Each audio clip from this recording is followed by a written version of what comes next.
Good morning, tribe. How you guys doing? First of all, I want to say congratulations to Queen. This is your Queen Sugar review. So congratulations, Queen Sugar.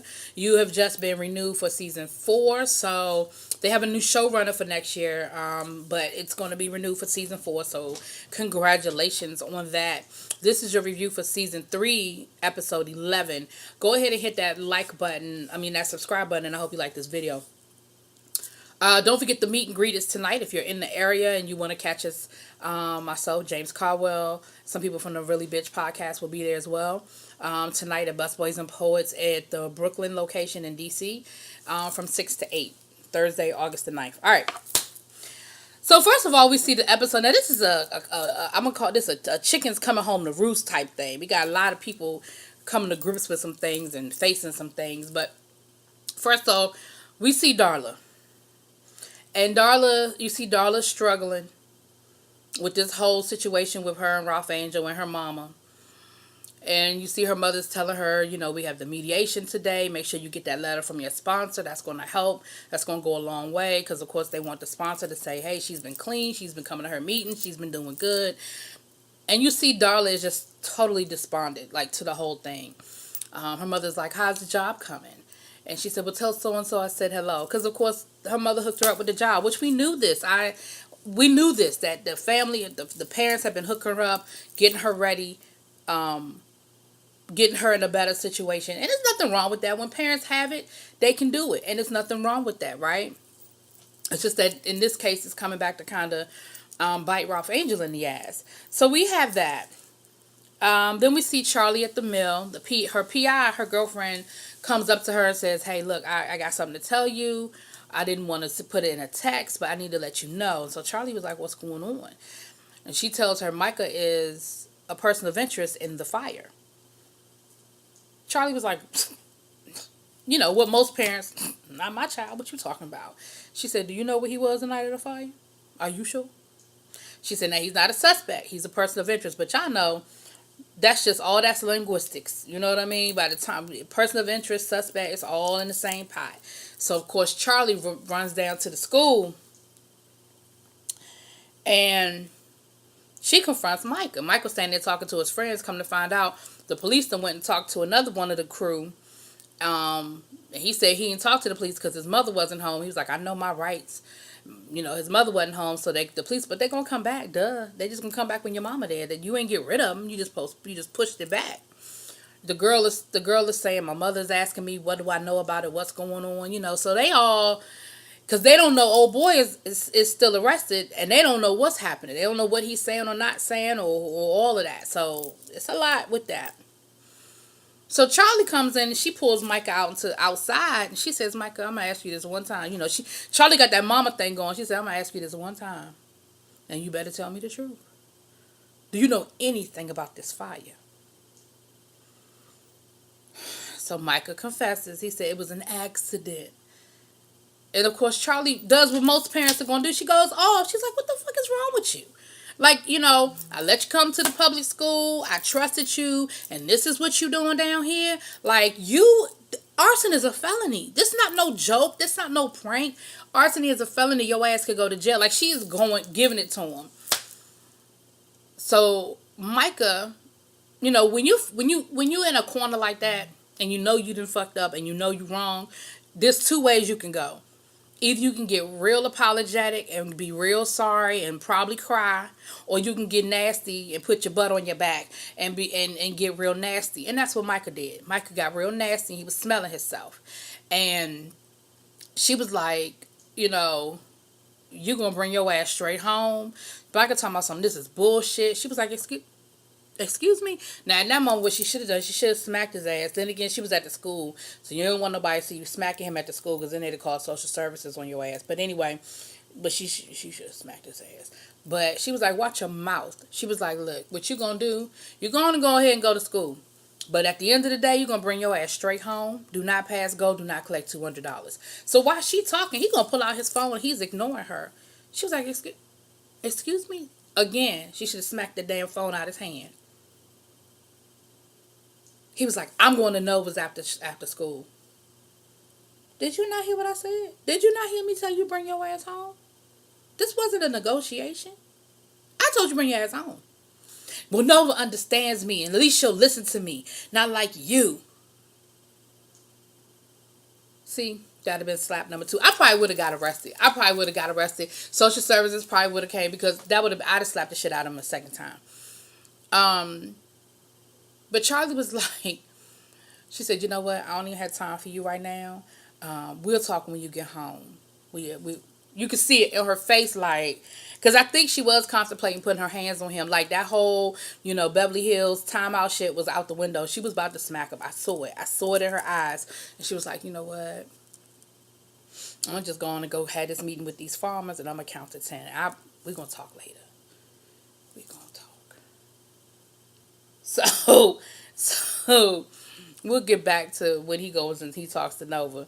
So then we see Vi. Vi's having a great day. Vi's being interviewed by the local news. Man, and it was so great. Like, I can do Vi, because I'm going to go ahead and get Vi out the way.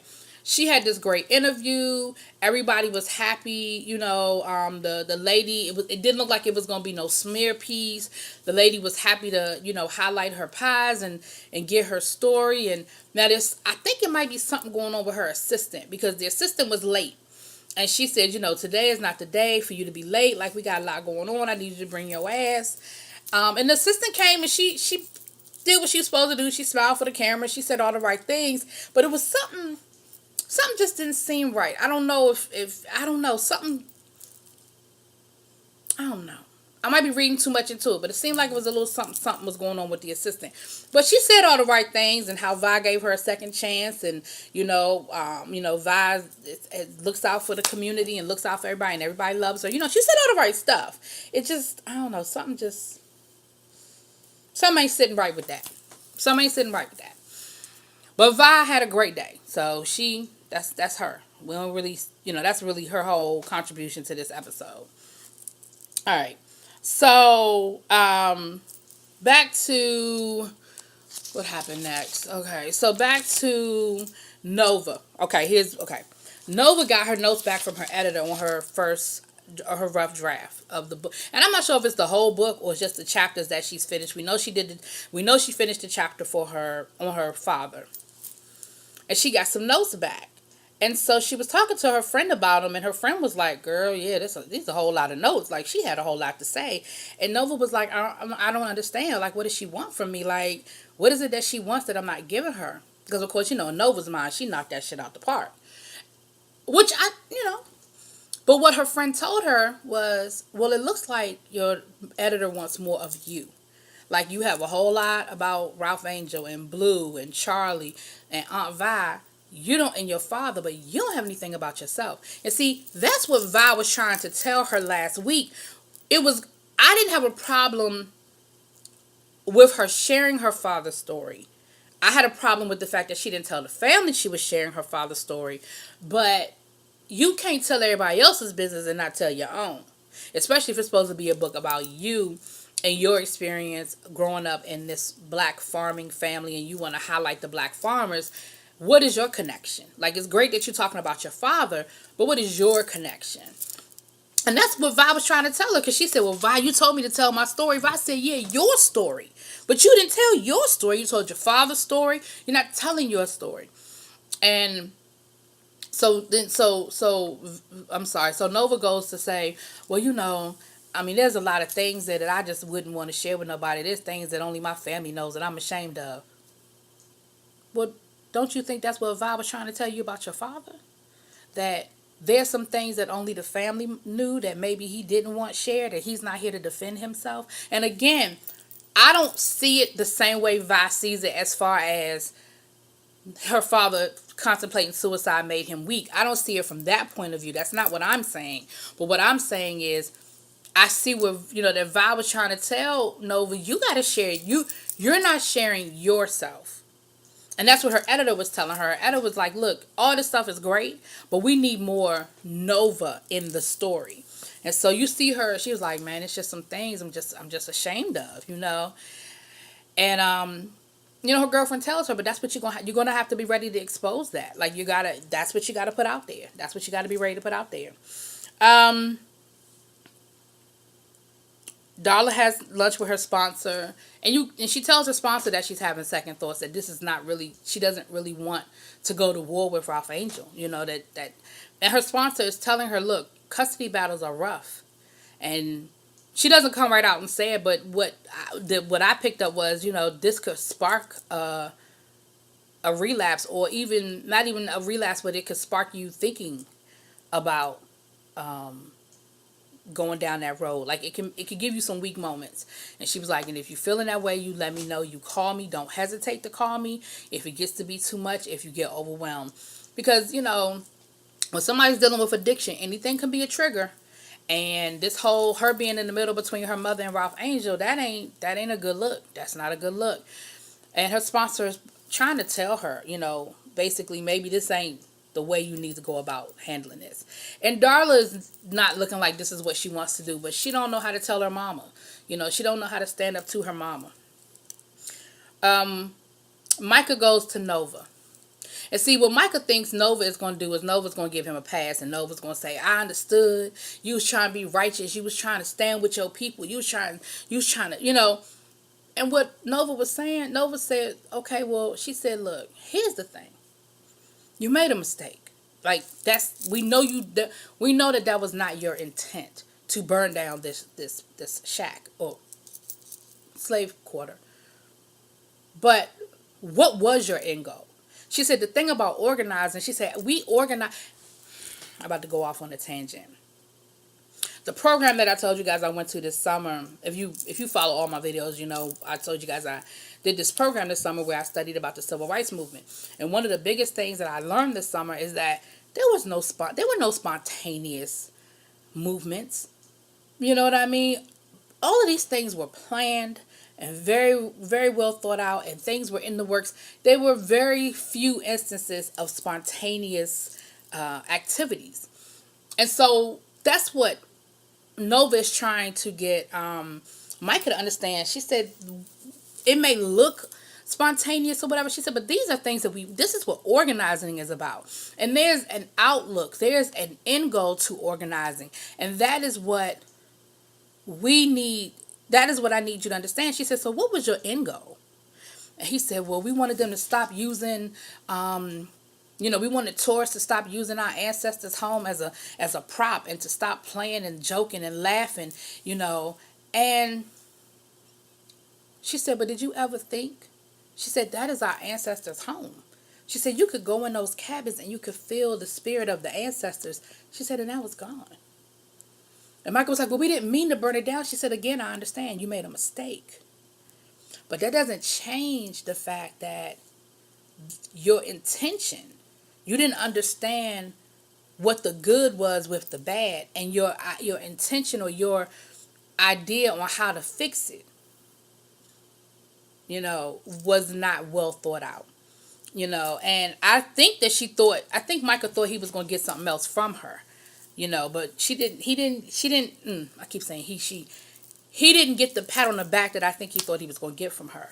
And she told him, she said, I'm sorry. She said, now what is it that you think you need to do about it? Well, I should go to the police. She said, is that really the best option? Now, this is the part I wasn't crazy about Nova telling him, because I do think he need to go to Charlie, let Charlie get him a lawyer, and they need to go to the police. Now, that's my opinion. Call it what you want. People say, I ain't saying he need to go snitch on nobody else. But if his name is already out there as a person of interest, they already know something. They didn't pull his name out the sky. I would get a lawyer, and I would go up in there, and I would get a lawyer to find out, well, what is it that you know and what you don't know? How my name become a person of interest? That's just me. That's my 2 cents. But Nova tells him you can do more from the outside than on the inside, and no, you don't need to go turn yourself in. Me personally, I would have handled that differently, but I do think the conversation he had with Micah, and I think it made Micah think a little bit differently about the situation. The black farmers they gotten wind about the jail, and of course Charlie got to pretend like she didn't know nothing about it, and they want to organize and try to stop the jail from being built and everything. And of course Charlie's like, oh yeah, I'll help any way I can. Yeah, oh yeah, yeah, I got you. Whatever you need from me. Yeah. I'll help you guys get some things together. Yeah, yeah. Charlie, you writing a check you're behind can't cash. You getting deeper and deeper in, and this is starting to be what Remy and Nova tried to warn you about, and Vibe. That's what they tried to warn you about. You're getting your ass deeper and deeper in. So then we see her meet with Mama Landry. And they got their plan together. They get ready to have a meeting, and they're going to vote against the jail. And, she's, telling Charlie how happy she is to have her there. And, and we going to vote against this. And I can't wait to see the look on my brother's face when we vote this thing down and we get him. So, okay, cool. All right. Charlie's like, yes, So she wasn't even worried when the black farmers came and talked to her, because she was like, we got this under control. Like, we good. It's not even going, because it has to go before the council. So the farmers are trying to get organized for the city council or the parish council. And she like, in her mind, she like, it ain't even going to get that far, because we're going to stop it in the boardroom. Well, we get to the board meeting. And they presenting they got the whole prototype for the jail, and they got the sheriff there talking about all the pros and the cons and how great it's gonna be, and this, that, and the other, and da da da da da, and this and da da da da da and that. They've already voted for the jail. And Charlie was like, excuse me? She said, oh no, the bylaws, he said, the bylaws say all I gotta do is send you a memo. And if you don't show up, that's on you. Charlie turns to Mama Landry. Mama Landry says, well, I got a meeting to go to. And she gets up and she sashays her ass right on out the room. Charlie's sitting there looking stupid. So they done set Charlie up. But I don't understand their end game, because why would you allow Charlie to get those shares and have a voting voice from the son? I ain't figured it out yet. My brain, y'all tell me in them comments, because my brain ain't wrapped around this too tight to understand why they did what they did. Because they clearly set Charlie up, because she wasn't shocked at all. She knew that the vote had already happened. Well, no, I take that back. She did look shocked at first, but she wasn't bothered by it. Like, she didn't get upset or nothing like that. She was like, well, I got a meeting to go to. And so now you got Charlie looking crazy, because Charlie thought she was going to be able to stop the prison by working with them. And they end up double crossing her. So I don't know. Y'all. I ain't figured it out. Y'all tell me in them comments, because the dots don't connect to me. So the other thing Nova said to Michael when she was having her talk was, she let Michael know, hey, look, Too Sweet went to jail because of me. I was selling weed. And it was my weed that he got caught with. And that's something that weighs on me. I'm so guilty about that. Because I know that I feel like I was the reason why he went to jail, and he went through the things that he went through. And so she sort of opens up to Micah, and then you see that these are some of the things that she's a little ashamed by, that she doesn't want to open up and share in the book. Because, of course, who wants to admit they were a drug dealer? Whether it be, Micah was like, so what? It was just weed. It's no big deal. She was like, but it was still illegal, and I was still breaking the law. And I still caused a young boy to go through what he went through. And so that was another thing that she shared with Micah. So we see Nova going to visit Too Sweet. Remember, Too Sweet's at a little private school doing really well. She's helping his tuition be paid. He's making straight A's and everything. So he's got a little job in the library. And so she goes to talk to him, and she tells him, she confesses. She says, look, I just need to let you know, like, it was my weed that you got caught with that day. And, I'm the reason why you went to jail. And you see him thinking for a minute, and he said, Nova, I don't blame you. He said, that was my choice. I chose to buy that weed. And if it hadn't been you, it would have been somebody else. He said, everything that you've done for me, he said, you've changed my life. He said, me getting arrested, I swore that I would never go back to jail again. And you have helped me be able to keep that promise to myself. And sometimes we take steps back to take steps forward. And sometimes we go through things to help us. Like, sometimes, so maybe he had to go through that to get to where he is now. I don't know. I mean, I certainly can't speak for him. But sometimes these things happen and on the back end for the good. Right? We say for the good. So they have a good moment. That's a good moment. Then we see this mediation going on. You got Ralph Angel with his lawyer. Remember, Charlie got him a really good lawyer, so we see his lawyer, we see the mediator, Darla and her mom, and then their lawyer. Now, first of all, I don't even know why Darla's mom was allowed to be in the room, but she was. And at a certain point, the mediator told her to stop talking, but she didn't. See, she shouldn't have been in the room, but neither here nor there. So, the DCFS charges have been dropped. They were unfounded, so that's out of the, that's not even taken into consideration. The lawyer paints a good picture of Ralph Angel. He's working, family support, getting ready to come off parole. He's doing so well. Like all of these things, and Darla's mama get mad because she starts seeing that maybe things are going to be swinging in the wrong direction. So she starts talking about Ralph Angel. Well, he might not even be the father. Ralph Angel said, "My name on the birth certificate." He was like, "It don't matter what this test say. I've done my research. My name on the birth certificate, so you can't just take them from me." And you know what? I know that's the law up here.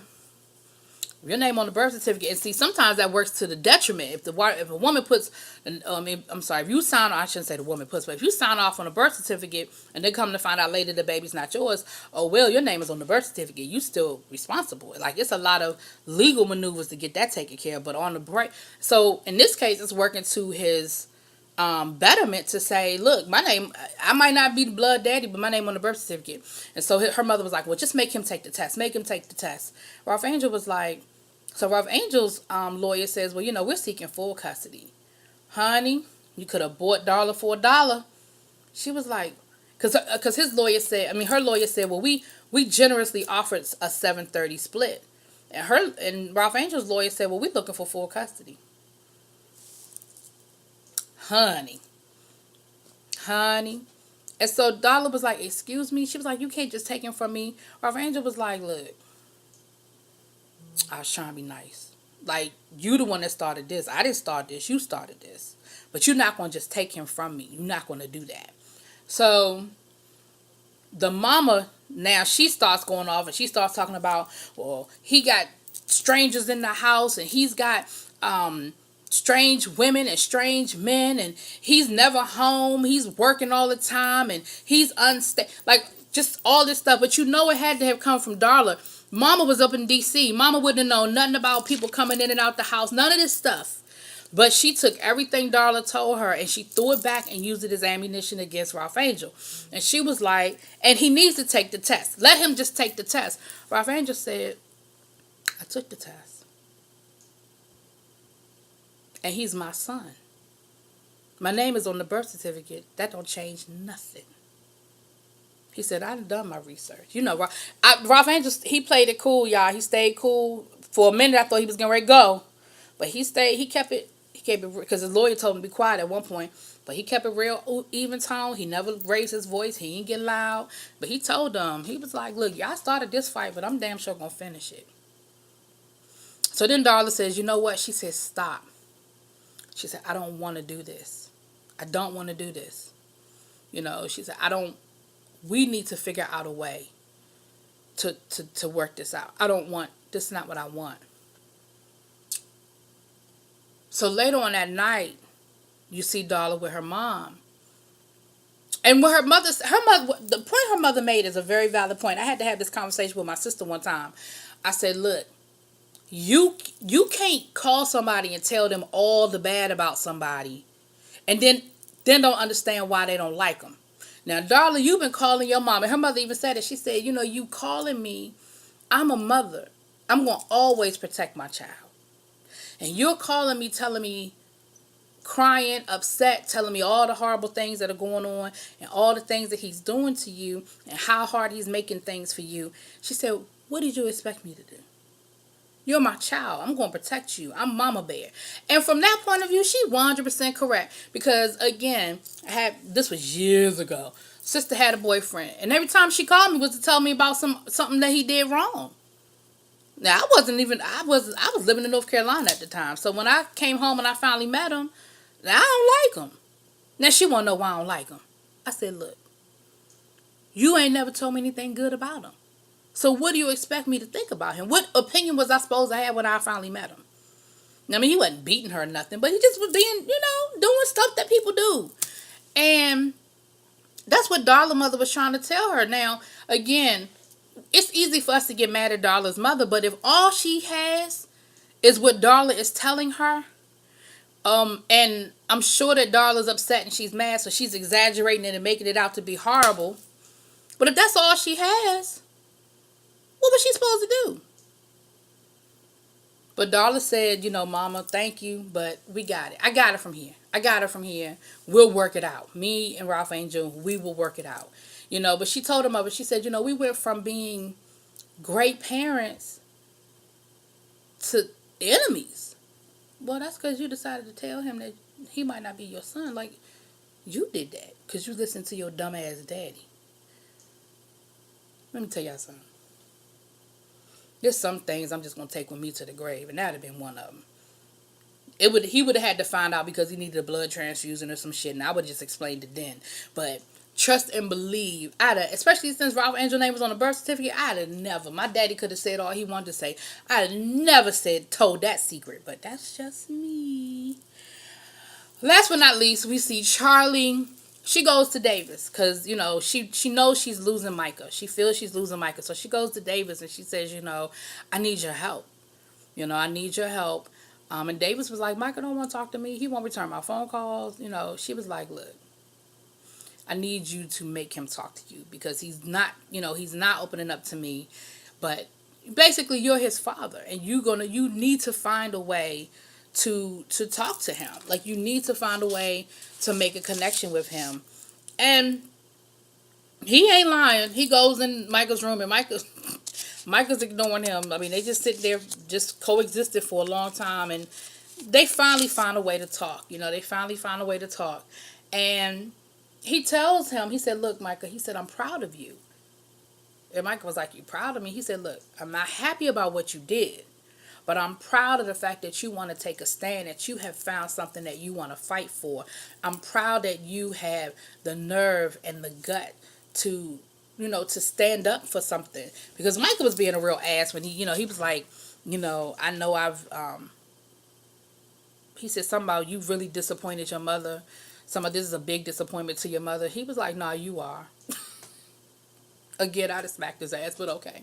Because my thing is, no matter how mad you are at me, no matter how bad I messed up, it's just respect.